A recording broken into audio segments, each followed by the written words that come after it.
bring on one of our first guest trainer.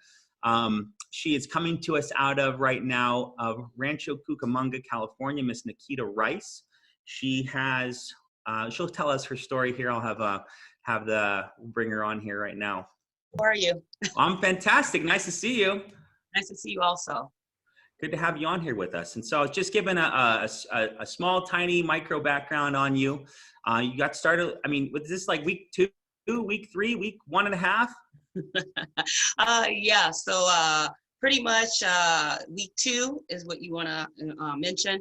And so I just started out with FFL, and basically I'm here per your request. And so I'm excited to be here. Thanks for inviting me. I'm happy to have you here. Thank you. Happy to have you here. So what I would love is just, you know, you came out the gates. I think you submitted somewhere around $13,000 this first week with 15 applications. So I always look at app count, right? So anyone can submit a big IUL that's worth $12,000, which counts as one app, or a big annuity, and finger crossed that it goes through. But when you see 15 applications put through, that means you 15 times had to get their signature and go through and wait for it to load and go, oh my, and then it froze and you got to reload sometimes and just go through the whole application and then hit submit and shake their hand and say goodbye. And that's a lot of families to protect in a week. And so to put that up, I'd love to kind of hear, you know, your backstory a little bit, you know, what you maybe were doing before us, and then how you found us. Okay, no problem. So basically, how I got started with FFL is that I was looking into being an entrepreneur. I had worked for corporate America for a number of years, have supply chain background, graduated from Michigan State, went to college and everything. And so I've been in sales for the last few years, about 5 years to be total. And so basically, when I was thinking about what I wanted to do with my career, I was thinking about insurance, and I also thought about real estate. So I thought about those two things initially. And so what happened is that as I was thinking about it and researching, I came across FFL on ZipRecruiter. And I had never heard of an insurance company where you can make that high of a level of comp. So I decided to apply for it to see if it was real, or what was the real story behind it. And so pretty much I ended up applying off of ZipRecruiter, got a call from Mark Nestle. And he was the one that introduced me to FFL and what you guys have to offer. He let me know the opportunity is real. It's not fake. It's, you know, not this, get rich scheme type of deal. And after talking with him and looking at Glassdoor.com at the reviews on what people had to say, I decided to go ahead and take up the offer and see see if this was real. And so pretty much, as you guys know, that the reason why I'm on here, because I'm letting you know that this is a real opportunity where you don't have to have the degrees as they teach us, when we're young, as far as like, hey, you need to go to college, you need to do this with yourself. And so pretty much you don't need that here. All you need to do is have compassion. You need to be consistent in what you're doing every day. You need to have a schedule. You need to also listen to the trainings, because the trainings help a lot as far as not only the behaviors that we should display when we are in front of our clients or when we're calling the clients, but also the products that they have. As you guys know, this is a brokerage company to where they don't offer just a one-stop shop type of product. So they offer a variety of different products. So each situation that you sit with is going to be unique depending on the client's need. So it's really good when you hear training videos such as like Claude Perry, when he says, no one starts off successful. Everyone starts off terrible at the phones. And that consider this like a sport. Like no one starts off really good initially, and then it takes time and it takes work in order to be successful. So that's kind of what I wanted to, at least get out for now. Right now. I don't know if you want to stop me. No, I don't want to stop you. Keep going. You're 100% correct. And I think that's sometimes the misconstrued mentality, right? People see such big money potential that sometimes that self-sabotage sets in, and they make, most of us have never made this kind of money. So when you make $3,000 in a week and then you do the math in your head and you go, that's $150,000 a year, that's more than my parents made and their friends combined, and like, this is crazy. So like, but 3,000 here isn't 3,000, right? You've got lead costs and you've got some chargebacks occasionally, you got an advance. So it's like, helping people lift themselves up. So just like you're saying, you dig into the mentality of these top people. Claude's fantastic. I love Claude. Gabriel Hill, he's a senior sales manager with us. He would listen to Claude dial for like, I mean, he waited far too long to get going, Gabe, but he'd listen to him for months because Claude was like, he's a great dialer. Like you just listen to him, you get his energy and you're like, I want to go dial like Claude. And he gives away his free cakes. Like he's like, I got your free present I got to bring out. And they're like, what? It's like a cinnamon or red velvet cake. And then he's like, goes and picks up cakes and brings them to clients and they always show up. Like that's the things you learn by other great people is learning from them. So I love what you're saying here so far about digging in trainings. Now, I mean, you're so green and already doing great. What is the micro backstory on you? What did you do before you came here? So before I came here, my last position, I was building an agency as far as with ADT Securities. And so I was working there, not making enough money.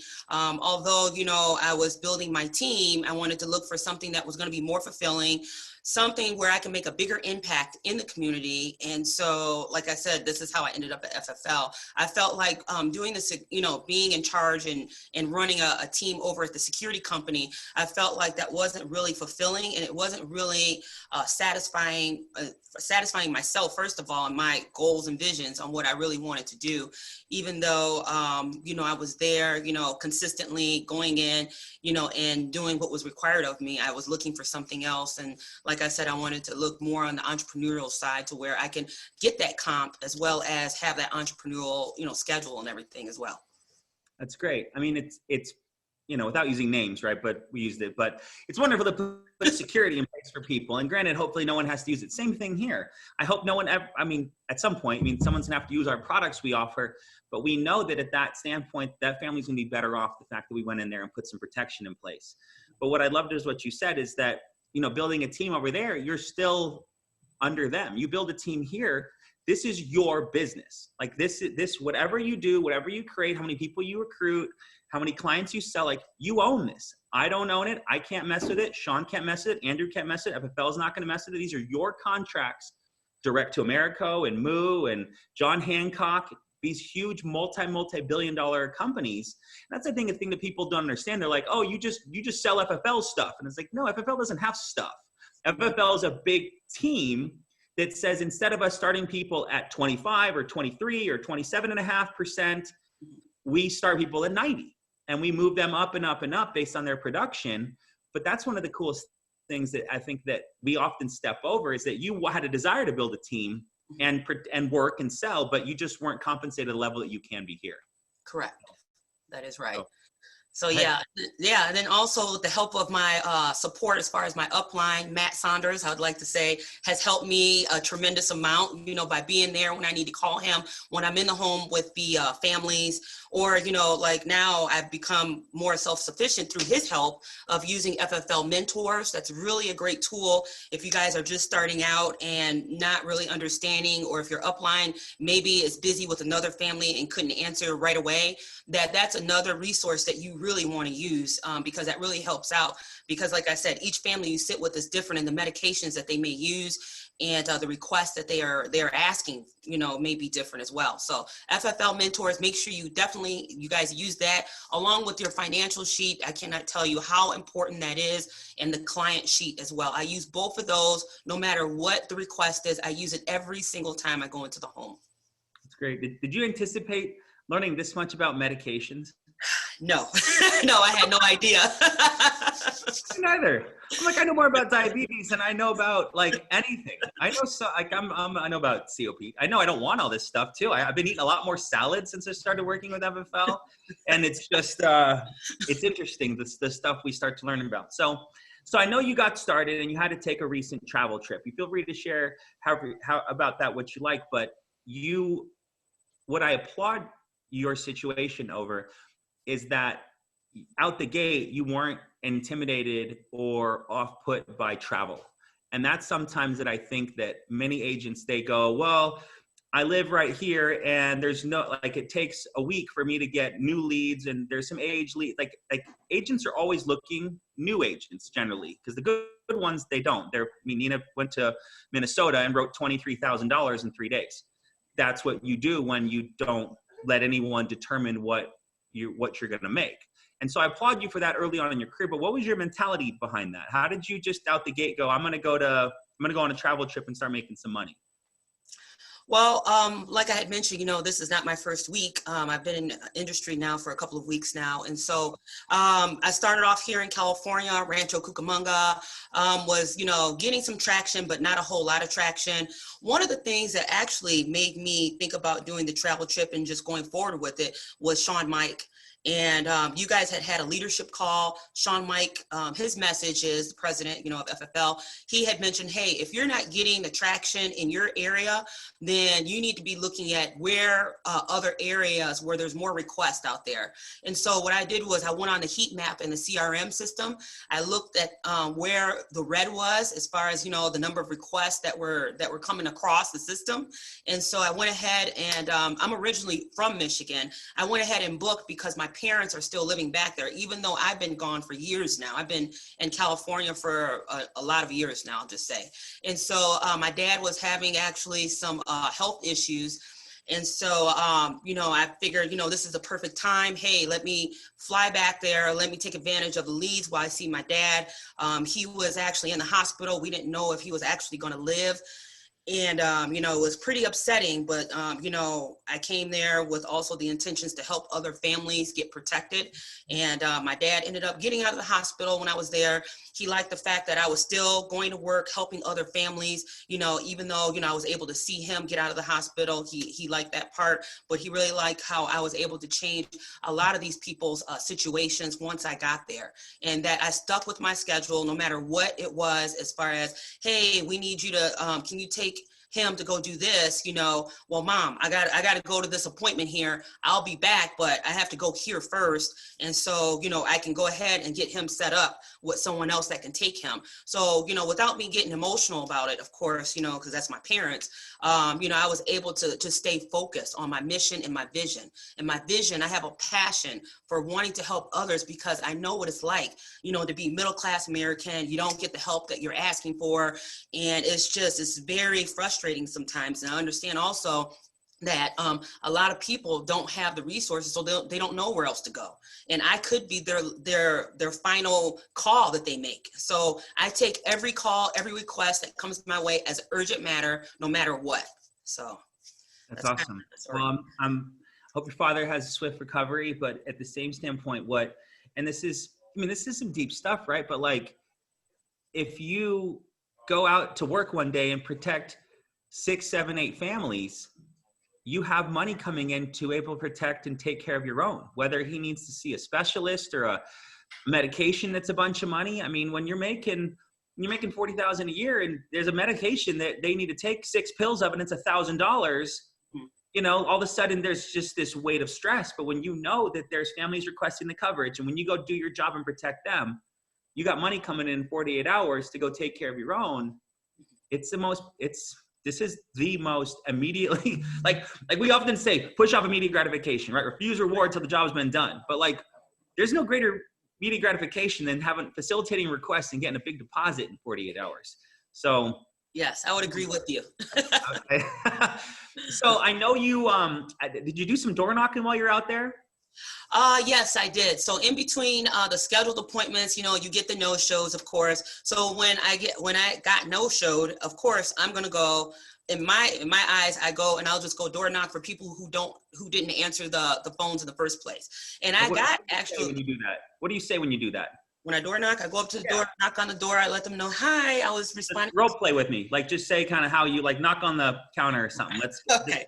How you do it. Okay. People are intimidated to do it, and it's basically a knock and use your mouth. But I'd love for you just to make it easy for people. Okay, no problem. Hello. Hi, Grady. Yes. Hi, my name is Nikki, and I'm getting back with you. You had filled out this request for a state-regulated insurance program for final expense. Do you remember filling this out? And I would show them a sheet. Okay. Maybe. Okay, so the reason why I'm here is that I've tried to call you, but unfortunately I wasn't able to get a hold of you for some reason. So I'm here to see when a good time for us to set something up to go over your request. Maybe it's only going to take about 5-10 minutes. I understand if you're not available today. I'm not here to schedule anything for today, but are you available tomorrow? I'll be in your area. I'm here for a couple of days now.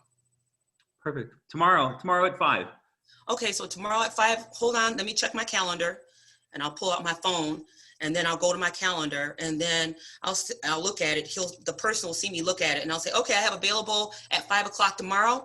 And then they'll see me put in their name with their phone number and their address in my phone, in my calendar phone.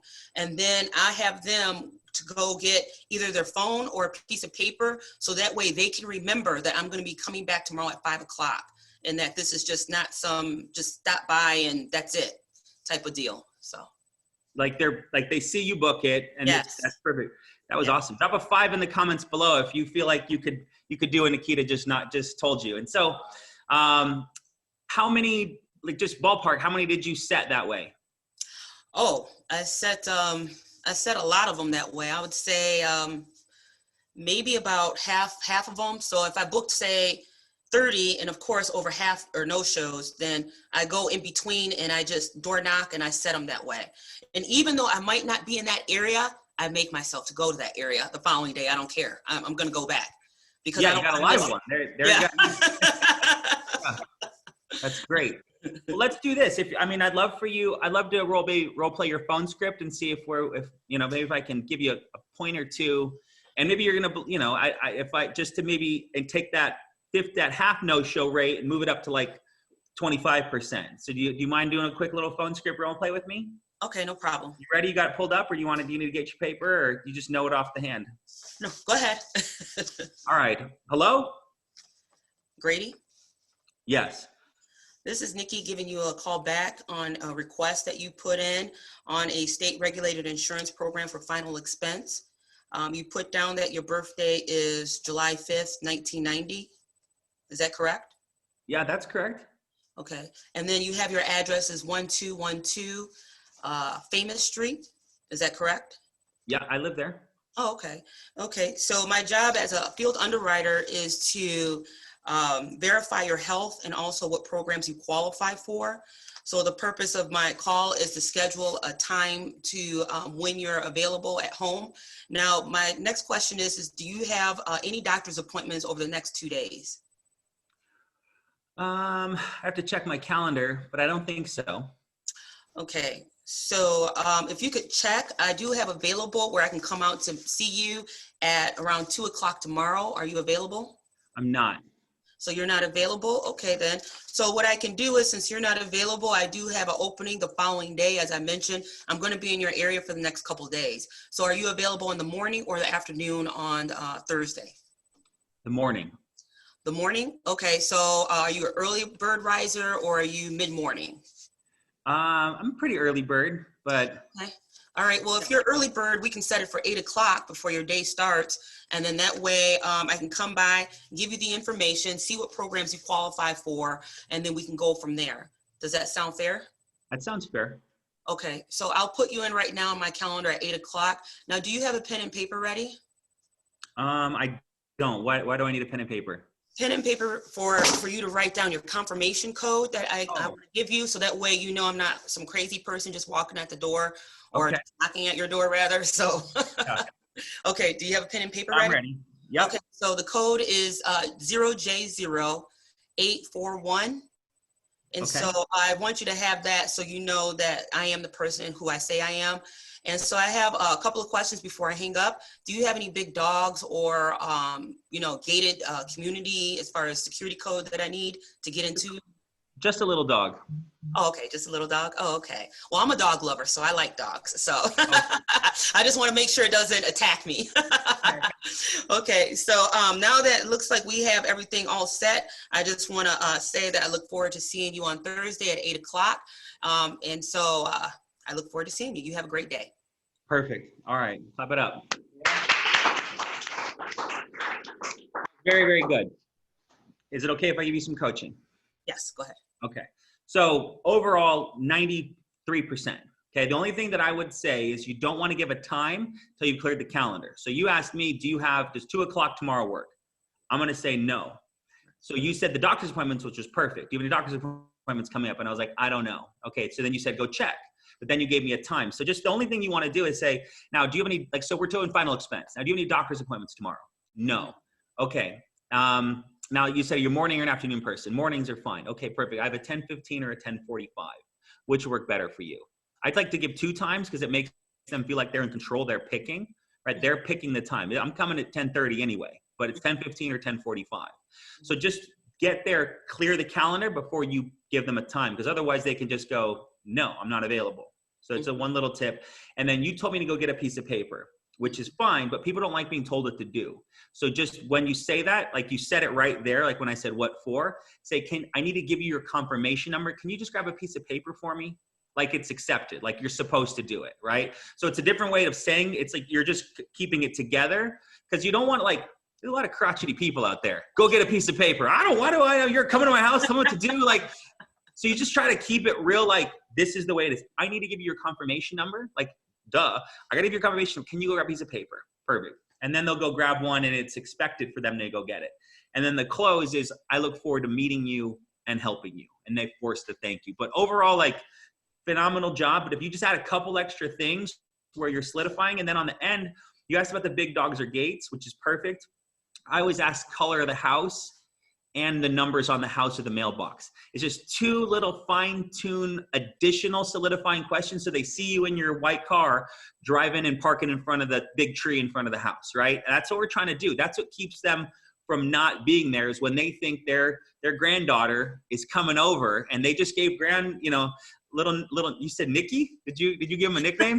Little Nikki's coming over to help us out. So that's where you want to paint this, like, I'm on your side picture, and more people will show up and will be there waiting for you. They won't forget because you asked those additional solidifying questions. So, but overall, great job. I can see why you're tearing up the ranks, because you're not afraid to dial. You're putting in the work. You're door knocking. And I just want to say thank you for coming on today. Any final thoughts, any final, mindset, or anything you want to share with the team just to challenge them to keep on keeping on? Yeah, just, I guess, final thoughts are just make sure you guys follow the process of what FFL has. Follow the system. It will work. It will not fail you if you stay consistent and follow the process. And I just want to say thank you to all the leaders that was able to help me and to actually interview me today and get me on this call. Hopefully I've helped some of you guys out, and I just want to say thank you again. Awesome. Well, thank you for having us. Thank you. Awesome. Well, that was wonderful. So thank you, Nakita. Everyone dig in. She made a decision, worked hard, bought a bunch of leads, and went at it. So coming up next, we have Miss Erika Haines, who has been dialing out of our Arizona office. Let's make sure we get her all teed up. I feel like I'd always tower over the guests. So we good? Very good. Good. Yep. Okay. A little nervous. Don't even be nervous. Just 150 of your closest friends. Don't tell anybody how I smell right now. You smell fine. You smell fine. Okay. All right. So everybody on, so what's fun about this is for all of you to understand is that I was in Erika's exact shoes 2.5 years ago. So was Julius. So was Nina. So was John Kennedy. So was Eleanor Street. So was Jordan. So was Ashley. So was Al. So was Jam. So is all of our top, so is Genevieve. So is all of our, I love you all. You know I love you. But so is all of our top producers. And the thing is that, having Nakita on, now Erika, they saw something. They saw a way out from wherever they were. They saw a bigger potential. Maybe they saw something that they've been looking for their whole life, like the majority of us have, and the majority of you have. And it's just deciding to get out of that bottom 133 and get in the top 50 and get in the top 25 and get in the top 14, because life's better there. Top 14, week 2. Why not you? Clap it up. So I'm very grateful for Nakita coming on, and also to have Erika come on and share. And she's going to just kind of talk and tell her story. But Erika's 2-3 week, second full week, pretty much. Yeah, it's our last Monday, so yeah, 8 days. 8 Oh wait, what's today? Thursday. Yeah, so like 10 days. No, yeah, Perfect. 10 days. And your first week you did like 5, 6, 7. 6,800. $6,800 first week. So this is her second week. She did 12,000. Submit. Okay, so let's just do some math. Submit. She's gonna get advanced. Let's say 80% of it sticks. She's gonna get. So help me out. Where are we at? 9,600, and then an advance of that 9,600 is gonna be right around $7,000 deposited in her bank account for protecting families that requested it. Is that pretty cool? Pretty awesome. That's right. Right. Yeah. Why doesn't everybody do this? I have no idea. I don't know either. So, Erika's on here. I'd love for you just to, obviously just share a little bit about your backstory, a little bit about what you're doing before us, how you found us, and then we'll go from there. Yeah, absolutely. So I was a very young mom, and I happened to land in recruitment when I was 19 and just fell in love, like helping people, calling them, letting them know that I was going to help them get food on their table by providing them a job. It was super fulfilling for me.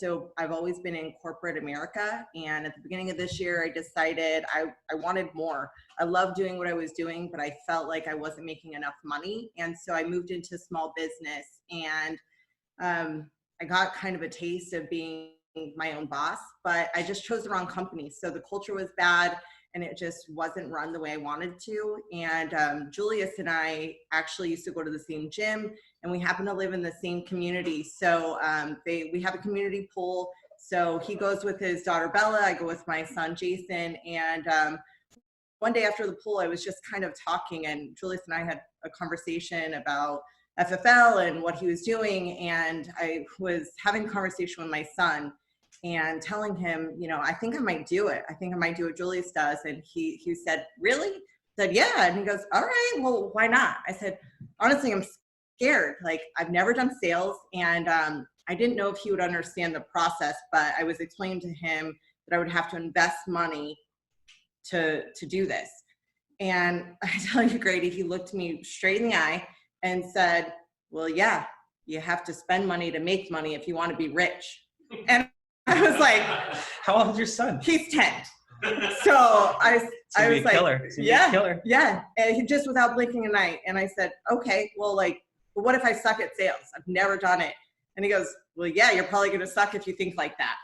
And it was literally that second that I thought to myself, I made that. And he has so much confidence and can understand the big picture that I'm going to do it. So I reached out to Julius, and here we are. Oh man, that's awesome. That's awesome. What's your name, Jason? Yeah. Jason. So at 8 years from now, Jason will be a Hall of Fame producer by the time he's gonna kill it. Yeah, I actually have a 17-year-old daughter too, and she's already told me by January I better hire her as an assistant. That's so good. I have some goals. That's wonderful. Yeah. That's wonderful. Yeah. So, okay. So Jason Robbins, your son, is just motivational. But so Julius introduced you, got started. How did you find the licensing process and all that kind of, be honest, it just took a minute. It was hard for me. Once I decided to go full force, I actually took some time off. I had been working since I was a teen because I was a young mom. And I said, you know what, I'm going to take this time. I'm going to study, and I'm just going to put everything forth. So yeah, but it took a while, and it was a little frustrating. And then once I got started, I felt like I did use that time to my benefit. And so I was able I was able to study. I was listening to YouTube while I was at the gym instead of music. And I was just really all in on FFL, even while I was studying. So that's good. Yeah. That's good. I mean, that's the thing. You can take the time you have while you're waiting for your writing numbers to come in and go through. Did you go through boot camp? I did. Twice. Oh, yeah. Good job, Alex. What'd you think about boot camp? I loved it. I just think there's so much important information in there, and you really get what you want out of it. So if you're doing it just to say, yes, I've done it, if you're trying to go through it so that you can tell your upline, yes, I did it, then you probably shouldn't be here. Right? I would agree. You want to take notes and use all of that material. And I think all of that pre-studying really got me to where I am today. I found some people in the boot camp and the YouTube that I really related with. I'm lucky to be in Phoenix, so some of them are here local and I got to meet them. But I think that's really it, is just finding someone that you can connect with, that you can hear their words but also feel it. And who do you, I mean, For me, so I Who's the have like top three, top five trainers? 2 different sections. So when it comes to like objections and things like that, I listened to a lot of Julius, Matt Smith, and then Paul McLean. And when it came to relating, it was more with Nina, Marissa, and Ashley. I felt like they were just very calm. I actually was laughing with Lawrence earlier because he was listening to my call and he said, "You sound really bossy, but in a nice way." And I said, "What does that mean?" So I think it was just being low and calm. You're talking about dialing? Yeah, Yeah. and dialing. Yeah. Because I think that that's where I thought I was going to struggle the most. Mhm. So, Yeah. and that has found not to be true. Dialing it's an evil beast that we have to conquer every time we dial, until you get that dialing swagger, right? And you kind of just get it, and you just know that as soon as someone answers, you have the objections, right? You're probably approaching a point now. When you booked, how many points now? The points of 70, 80? Yeah, it's been a lot. You've been booking. It's been good. But it's a couple parts there, right? She said she listened to a lot of training, so she's getting the right mindset. Did you happen to take notes at all when you listen to trainings? Absolutely. Oh, yeah. Irony. I still right? keep them in front of me every time. Good. That's good. That's the thing. It's like, we want to be, as people, as kids, as adults, as independent as fast as possible, right? I got it, move out of my way. Yeah. But it takes the responsible, disciplined person to know that you don't have it yet, right? I still take notes in every meeting I'm in. When I get back on the plane, I read my notes, I highlight them, I'll review them, right? You review the highlight points because those are obviously the ones that stuck in you the most. And that's a big thing. Like, as you listen to trainings, and everyone on here, like, don't take what we're teaching today and go change everything, because you're probably pretty close to being really good. Take a few points. Take some of Nakita's door knocking. Take some of Nakita's phone script, and take some things we're gonna learn from Erika shortly. But it's all about micro tweaks, right? Just percentage changes. 1, 2, 3, maybe things to implement. Don't dump everything. So, and what's ironic, myself, I learned how to sell from Paul McLean. Like, I just listen to Paul over and over and over, taking notes, reading it, laying in bed with the book light. And like, I never read that much until I took notes at FFL, and then I would just read my FFL notes, because I'm like, if there's a bunch of great business books out there, great, that'll help with my mindset. But I need to learn the words to say tomorrow in an appointment. Absolutely. I actually was listening to you on my way in today. So even though I have been pretty successful at setting appointments, I think it's so important to consistently get that in your mind and keep it fresh right before you dial. I agree. So, okay, so let's talk about leads. So how's it been working leads? It's been great. So I decided to go full, like, straight in. I know they say for new agents, you typically want to start with, 500 plus. I went in pretty hard. I decided to invest $1,200 my first week. Great. And so I actually worked those. I still have some right now. So in that I did 40 bang bang and then 40 instant. And then I think it was late last week, Julius had sent out that there were some of the Facebook mail pros, and there was like 300 of them. So I said, all right, I'll give them a go. So I snagged 100 of them, and I actually made, I think it was on Tuesday, I sold to one of those, and it was 50% off. So it was already a $3 lead. I got a 50% off. I sold a $1,200 policy. I'm going to meet with her daughter tomorrow morning and her son on Saturday off $1.50. That's good. So. Pretty good. So $1.50, you invested 100, so you invested basically $150 because there's 50% off. Check the CRM, check the Facebook groups. There's sales all the time. And if there's not, there's still a really good price. So don't be the guy that doesn't buy leads because there's no sale going on. Right. Come on, there was no sales when I was buying leads, like, ever. They started sales like 5 months ago. Julius and I, I've been dropping 10 G's a month for leads since 2018, and now there's having sales like it's going on style. So take advantage of sales. But that's great to see. Now, I would love right there, what was your method for getting those referrals? I was just talking to them. Well, the daughter happened to be there, and so she was part of the process. And I noticed she was on the couch, but she kept kind of yelling over her shoulder. And I said, why don't you just come join?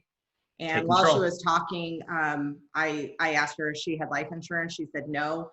Her husband didn't have any either. So I potentially may be writing them both, and then the brother as well. But it was really just asking questions and understanding my audience. What'd you ask? I just asked them, did they have life insurance? They said no. I said, why not? You're 53. Why are you waiting? Because the mother was in her 70s, and they said, "Oh no, we didn't really think about it. You know, we'll probably do it when we're later." I said, "Okay, and then you're going to lock into prices like your mom is right now."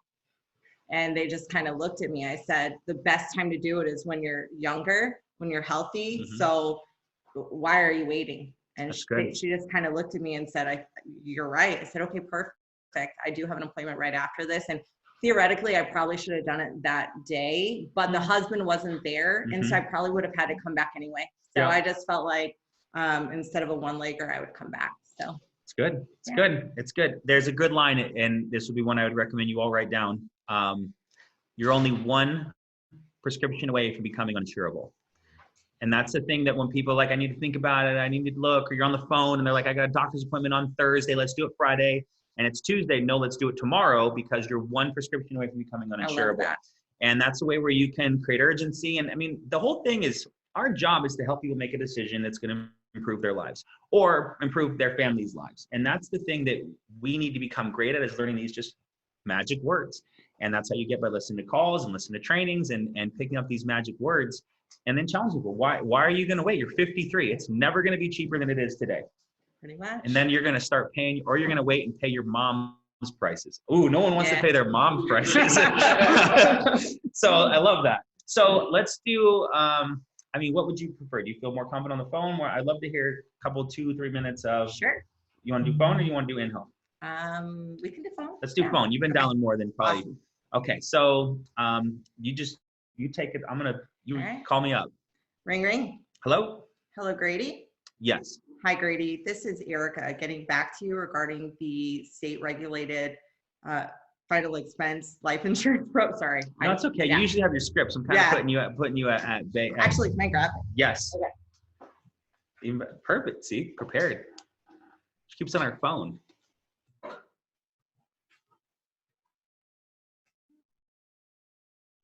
Sorry, guys. You're good. No, you're fine. Everyone's here wanting to learn. Everyone wants to get better.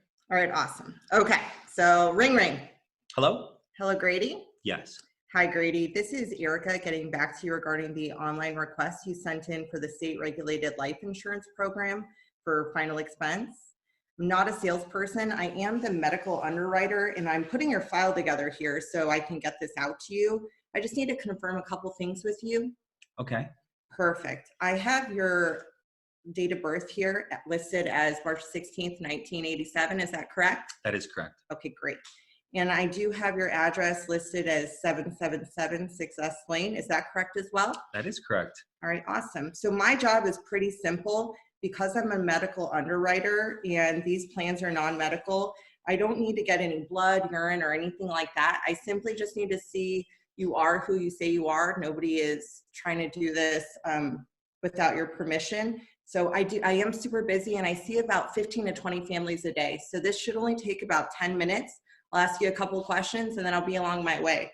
And then I just kind of, at that point, I will then clear the calendar. So ask them, so are you still working or are you retired? I'm retired. Okay, great. And do mornings or afternoons typically work well for you? Mornings are good. Okay, great. So as I said, I am pretty busy, but I am going to be out in your area tomorrow. I can squeeze you in at either 9 or 10 a.m. Do either of those work for you? No. No? Okay, no problem. So I am out there 2 days. So if mornings work best, then it sounds like Friday at probably 9 a.m. would work for you. That'd be fine. Yep. Okay, great. So I would like to give you a confirmation code. Can you go grab a piece of paper and a pen for me? Okay. Hold on. Okay. Awesome. So the confirmation code is KJ0912. Can you read that back to me? KJ0912. Okay, perfect. And are there any gate codes or dogs that I should be made aware of? No gates, just a little dog. Okay, all right, great. And then this is a house or an apartment?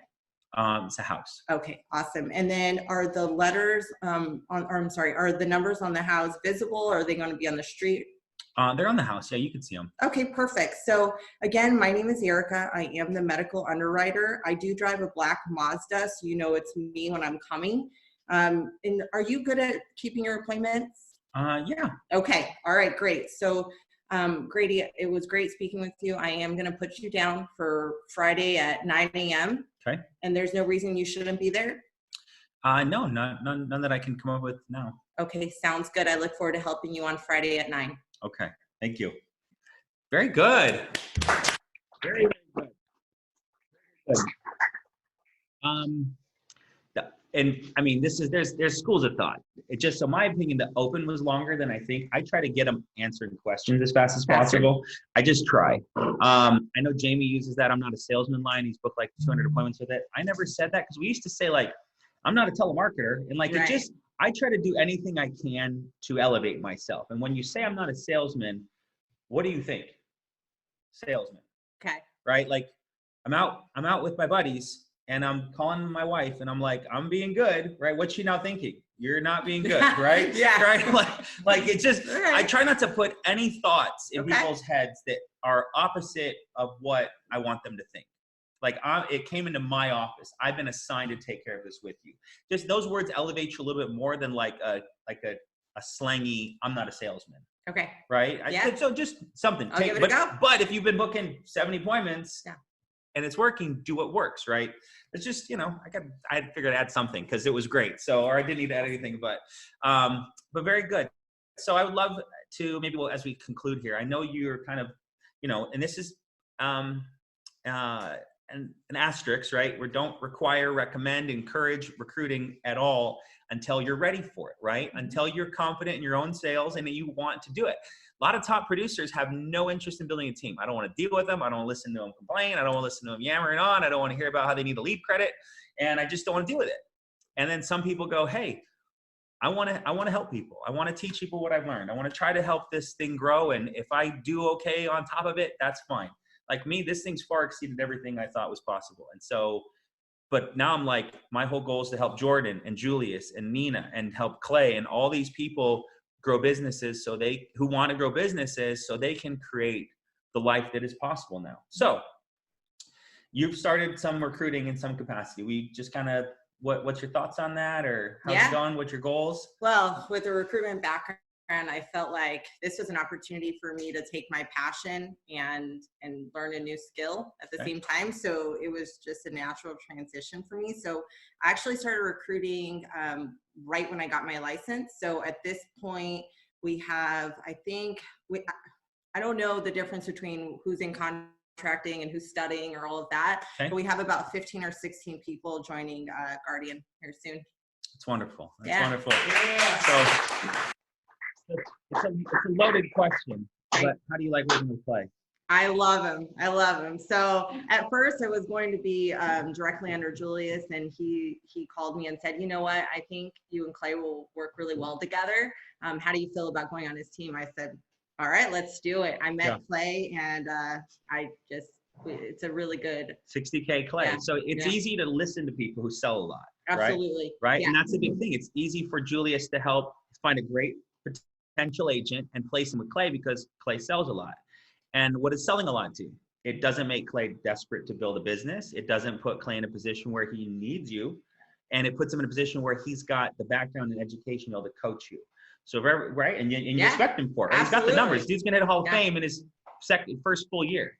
So couldn't be in a better position. So as we conclude here, and I've been hitting, this is the third time I'm going to say it, don't be in the bottom 133 next week. Like, am I proud of you guys all for making a sale? And 17 of you guys were new, and I get it. But like, was it like, did you have to completely rearrange your entire life and lose sleep and not eat to go book your appointments and make money this past week? No. It's kind of like, it just becomes what you do. Absolutely. Yeah. How do you like the schedule? So I love it. The first week was a little bit of an adjustment, going from being in an office to being in an office, and then, going from house to house to house. So, but I love it. And honestly, there's no failing for me. If I'm going to be away from my children, I'm a single mom, and if I'm going to be away from them, I'm going to make it worth it. And right now I have an opportunity to make it worth it. That's awesome. That's awesome. So everyone, please clap it up for Erika.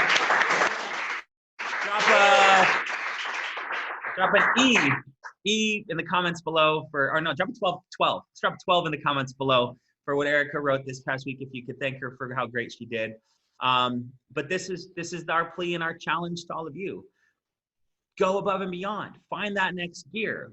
Get uncomfortable, right? When if it's 8 o'clock at night and you're at 9 appointments, go dial for the next 55 minutes and you'll book 3 more. And now you just booked a 33% more appointments because you have 12 now for the next 2 days instead of 9. That's what our top people do. They do just a little bit more. They push themselves just a little bit more. They get uncomfortable just a little bit more. And what I'd encourage all of you to do and plead and beg and challenge is just to go find that next gear within you because it's worth it. Are you happy with the money you're getting in your bank account right now? Super happy, super happy. Can I add one thing? Yes, so yes, you can. On top of the door knocking, which was great, I actually shared with the team this week something I did. I was dialing and she answered, but she refused to book with me. She seemed very hesitant, like with strangers. So knocked on her door and I said, hi, I'm Erika. You know, I let her know who I was. And I said, I didn't want you to be unprotected because you're afraid to speak to a stranger. And she just kind of looked at me and said, that's absolutely right. And thanks for stopping by. And I walked in and I made a $2,500 sale. Uncomfortable for you, baby, right? Yep. Super uncomfortable, right? This lady doesn't answer. She's kind of mean on the phone. She keeps hanging up on me. Yeah. Am I going to go drive across town to get yelled at in person? Or am I going to get over myself and go say, hey, you requested this coverage. I'm here just to show you what's available. Do you have 5 minutes? Absolutely. Great job, Erika. Thanks, Grady. All right, everybody, make it a great week. October is over. November is on the horizon. The holidays are the best time. We traditionally, people go, do the holidays slow down for you guys? We will have record-breaking the next 2 months, not for anything other than we're growing like crazy, but just that people are home. They're home now more than ever, but they're home and all they're doing is thinking about family. We've got Halloween, Thanksgiving, the holidays throughout December, and people are thinking about family more than ever, and all they want to do is put protection in place. So buckle up, get to work, dial the phone. We'll see you on next week's call. Thank you, Erika. All right, bye for now.